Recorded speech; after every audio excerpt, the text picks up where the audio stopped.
See two little bumps. Can you see it if I zoom? If you zoom in, let's see. Do you see that little bump right there and there? Yeah. Just like two little round bumps. Can you all see those? Maybe later I'll have everybody come up and look at it. Okay, those are that's where the meow comes from. Okay, that's the vocal cord. Now the hole behind or the hole above the vocal cord would be the glottis. All right, now the only other things we have to find, we're going to have to crack the jaw to find. All right, what's this? How about this part here? To find the soft palate and the nasopharynx, you actually do have to cut the jaw. Now, if you don't want to watch, you don't have to.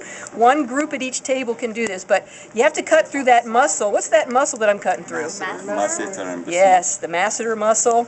And you cut through the masseter muscle on both sides. Because they were preserved with their mouths partially closed, you actually have to crack the mandible. So cut through the fur, then you use the bone cracker. Oh, we don't have one. It's like I'll show you where they are. That's because I'm being filmed. Okay, crack and pull. Wait. I would do that. Got it? Maybe you don't want to film all this. Because I have to get pretty violent.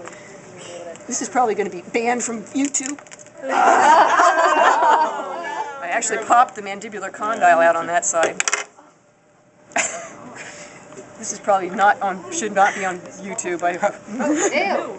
They're dead. No, but it's educational. I know. Yes, please now, put it all on.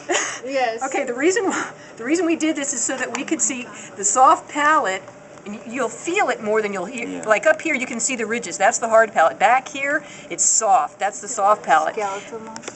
Yeah, with skeletal muscle covered with mucosa. That's right. Now, what you want to do to find the nasopharynx is you want to make an incision through the center of the soft palate. The nasopharynx is actually behind the soft palate.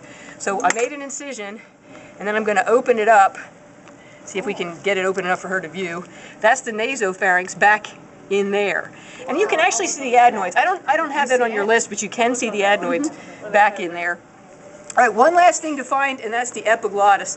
There's two ways to look for it, and one way is to actually see it by looking at the back of the tongue. So I'm going to have to cut it. No, I'm not going to cut his tongue out. All right, let me turn it so she can see it with her camera. Okay, let's see if we can get it to stand up. I'm just beginning to see it here. All right, you see a little flap right there. You see that little flap right there? Leaf shape, yes. Little leaf-shaped flap. Oh, that one. There. That's the epiglottis. That's the epiglottis. So we've gotten all the way back into his nasopharynx, and that's his epiglottis. That's the... All right. That's it. Uvula. Thank you.